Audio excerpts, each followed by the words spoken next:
কঙ্গোর শান্তিরক্ষা mission থেকে বাংলাদেশ পুলিশের একমাত্র অবশিষ্ট দলটিকেও প্রত্যাহারের নির্দেশ দিয়েছে জাতিসংঘ। 180 সদস্যের এই কন্টিনজেন্টের মধ্যে 70 জনই নারী পুলিশ। দীর্ঘ 2 দশকের শান্তিরক্ষায় সুনামের পরও এবার আকস্মিক নির্দেশে তাদের দেশে ফেরার সময় এসেছে। এটা যেন বাংলাদেশের কূটনীতির এক নিঃশব্দ ধাক্কা। জাতিসংঘের নথি বলছে ব্যয় সংকোচনের জন্যই কঙ্গো, দক্ষিণ সুদান ও মধ্য আফ্রিকার মিশনগুলো থেকে ধাপে ধাপে সদস্য কমানো হবে। কিন্তু আশ্চর্যের বিষয়, একমাত্র বাংলাদেশকেই পুরোপুরি প্রত্যাহারের নির্দেশ দেওয়া হয়েছে। অন্যদিকে ক্যামেরুন, মিশর, সেনেগালের মতো দেশগুলোর সদস্য সংখ্যা কেবল কমানো হয়েছে, বাতিল করা হয়নি কোনো দেশকে।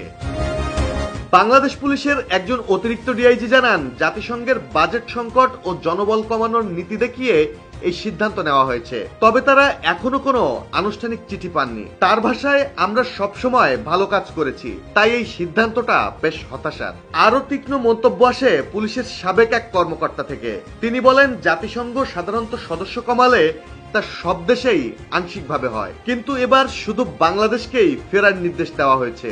এটাকে কূটনৈতিক দুর্বলতার ইঙ্গিত হিসেবেও দেখছেন তিনি। 2005 সাল থেকে কঙ্গো মিশনে কাজ করে আসছে বাংলাদেশ পুলিশের নারী ইউনিট।